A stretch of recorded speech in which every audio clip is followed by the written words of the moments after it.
bet my social security number that you will never see Gucci Mane or Pooh Shiesty standing next to each other again, on a picture again, never on a song again. That should have never happened. Damn, man, that's crazy. The streets have been talking about this situation for weeks, and now we're finally starting to get some real answers. Gucci Mane has officially broken his silence about being robbed by his own artist, Pooh Shiesty, and his response is nothing like what anyone expected. We're talking deleted posts, money being pulled back, and levels of disrespect that have the entire hip-hop world in shock. But before we break down Gucci's cold response, we need to rewind and explain how things even reached this point. How does a mentor-student relationship turn into one of the most disrespectful betrayals hip-hop has seen in years? Stay locked in, because this situation is way deeper than most people realize, and Gucci's reaction only made it more personal.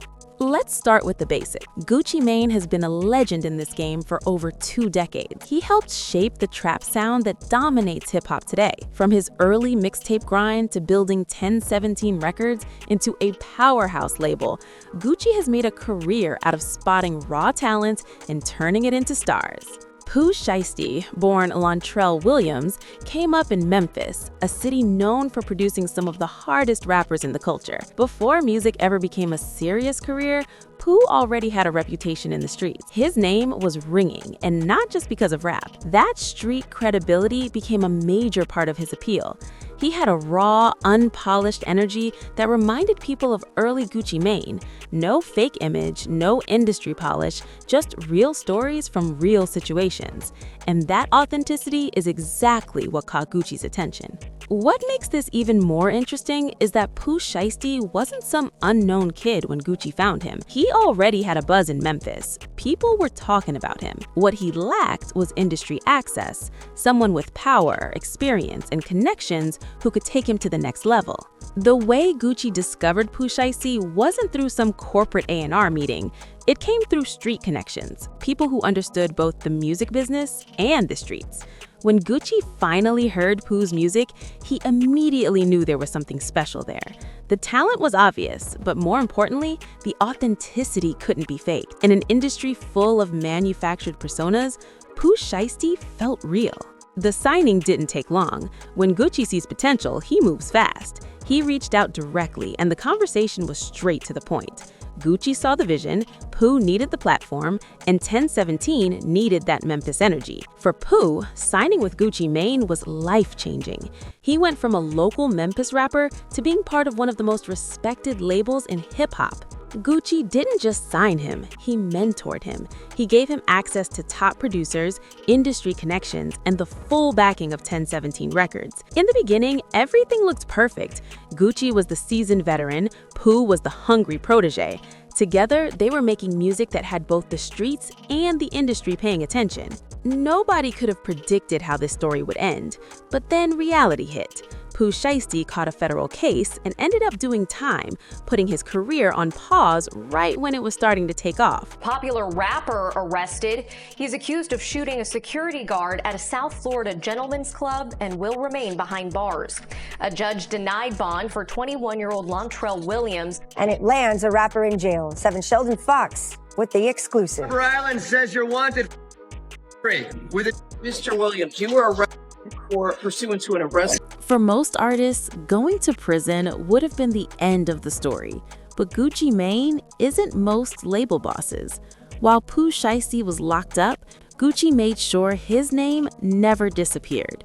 He mentioned him in interviews, posted about him on social media, and kept reminding the industry that his artist was still part of the future. That kind of loyalty is rare in hip-hop, and it showed how much Gucci truly believed in Pooh's potential. While Pooh was behind bars, the game kept moving. New artists came up, trends shifted, and the industry evolved. Still, Gucci made sure the door stayed open. When Pooh came home, he wouldn't be starting from zero. The anticipation around his release was real. Fans, insiders, and fellow rappers were all watching closely to see how he would handle his second chance. Gucci had done his part. Now it was on Pooh to step back into position. When Pooh Shiesty was finally released, Gucci was one of the first people to welcome him home publicly. He posted about him, showing love and expressing excitement about getting back to work together. On the surface, everything looked solid, but behind the scenes, something had changed during Pooh's time away. Instead of immediately reconnecting with Gucci and the 1017 camp, Pooh started gravitating back toward his Memphis roots, specifically toward Yo Gotti and CMG. And that's where the situation gets complicated, because Gucci Mane and Yo Gotti don't just have industry tension, they have real history. Their beef goes back years and isn't just about music, it's about respect, territory, and personal boundaries. The root of it traces back to Gucci's wife, Keisha Kaur. Before she became Mrs. Gucci Mane, she had a relationship with Yo Gotti during a period when Gucci was incarcerated. When Gucci found out, that line was permanently crossed. In street culture, some things are unforgivable, and dealing with another man's woman while he's locked up is one of them. That situation created a rift that never truly healed. So when Pooh Shiesty started publicly showing love to Yo Gotti, it wasn't just about hometown loyalty. It was about choosing sides in a conflict that was deeply personal for Gucci Mane. Every time Pooh Shiesty posted about CMG or showed up at Yo Gotti events, it felt like a direct slap in the face to the man who had kept his career alive while he was behind bars. The Memphis connection was powerful, though. That was home. His family was there, his roots were there, and Yo Gotti represented hometown success in a way that Gucci Mane, as an Atlanta artist, never could. But loyalty in hip-hop isn't just about geography. It's about who stood by you when you had nothing. Then came the moment nobody saw coming. Reports began circulating that Pooh Shiesty had actually robbed Gucci Mane, not just disrespected him, not just violated their business relationship, but allegedly took his jewelry and money at gunpoint. According to street sources, the incident happened during a studio session in Dallas. What started as a tense situation quickly escalated. Whether it was over money, respect, or lingering resentment tied to Pooh's Memphis ties, things went left fast. Multiple sources claimed Gucci was forced to give up his watch and even his wedding ring. For someone like Gucci Mane, who survived decades in both the streets and the industry, being robbed by his own artist is the ultimate violation. This wasn't a random act of violence. This was someone he trusted, someone he invested in, someone he treated like family. What made it even worse was the fact that Pooh's people were involved, which suggested this wasn't a spur-of-the-moment decision. From Gucci's perspective, this felt planned, meaning the betrayal had been brewing long before it finally happened. After keeping Pooh's name alive during his incarceration and welcoming him home publicly, this was how it ended. But instead of reacting emotionally or violently, Gucci Mane showed exactly why he's lasted as long as he has in this game. First, he quietly deleted the welcome home post. In the social media era, that move spoke volumes. It was a clear signal that Gucci was officially cutting ties and erasing their relationship in the public eye. Then came the real power move: money. Sources close to the situation say Gucci moved quickly to recover whatever he had given Pooh upon his release. Whether it was advances, jewelry, or financial support, Gucci made sure to reclaim what he could. This response hit harder than any diss track ever could. It attacked Pooh's pockets and his credibility at the same time. And the genius of it all? Gucci kept everything strictly business. No emotional rants, no public threats, no street retaliation. He simply removed the resources, the platform, and the protection that came with being a 1017 artist and moved on as if Pooh never mattered. For someone like Pooh Shiesty, still trying to rebuild momentum after prison, losing Gucci's backing was devastating. The industry connections, the infrastructure, and the credibility that came with 1017 disappeared overnight. At its core, this situation exposed the long-standing tension between Memphis and Atlanta in hip-hop. Both cities have deep musical roots and intense hometown pride. For Pooh, choosing Memphis wasn't just about location, it was about identity. In Memphis, he was a hometown hero. In Atlanta, he was one name on a legendary roster. Yo Gotti and CMG represented something 1017 couldn't, the chance to be the face of Memphis hip-hop. But loyalty in this game is supposed to go beyond city lines. When someone holds you down during your darkest moments, that bond should outweigh hometown politics. Pooh chose immediate acceptance and local loyalty over the long-term relationship that had actually sustained his career. For Gucci, that choice cut deep.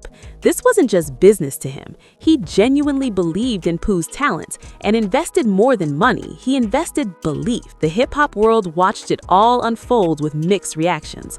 On one hand, robbing your mentor is unforgivable. On the other, the pull of hometown loyalty is something every artist understands.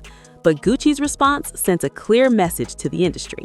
Respect matters, loyalty matters, and once that line is crossed, there's no coming back. Betray the family and you're cut off completely. Industry veterans who had worked with both Gucci Mane and Pooh Shiesty suddenly found themselves in an uncomfortable position. Many understood both sides of the situation, but very few could publicly defend what Pooh was accused of doing. The lines were drawn quietly, but clearly. Behind the scenes, the consensus was the same.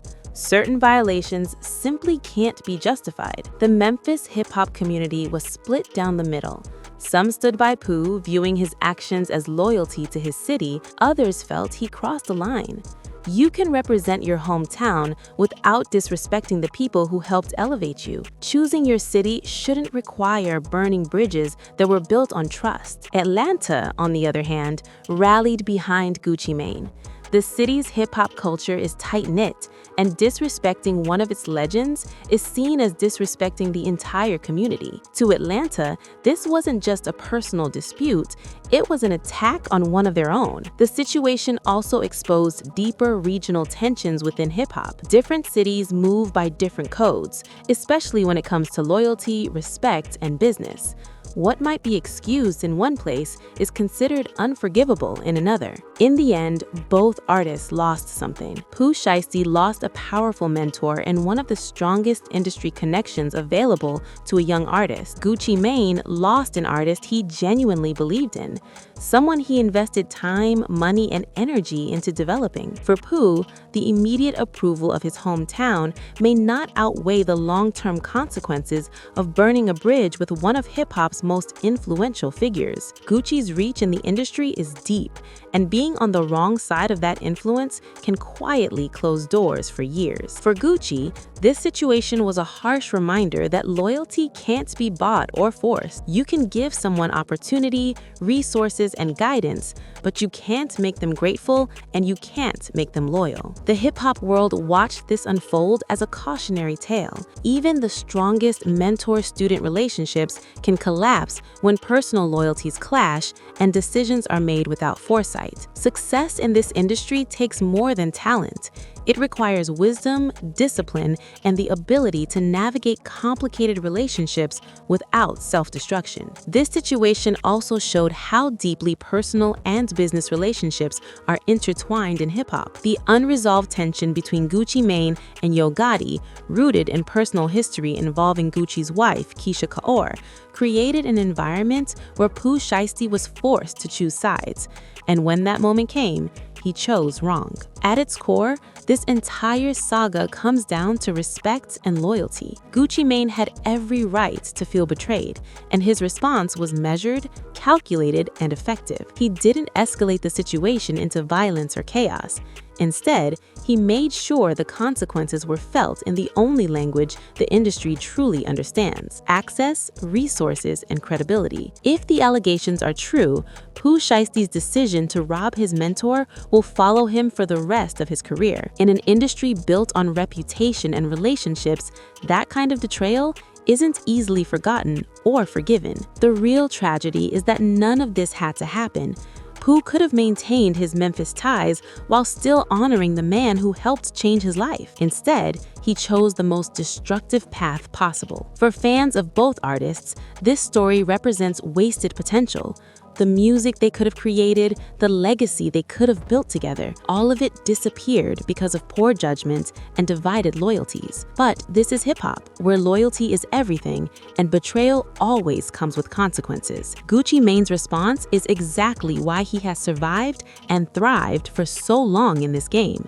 He knows how to handle disrespect without letting it destroy him. And for now, the message is clear.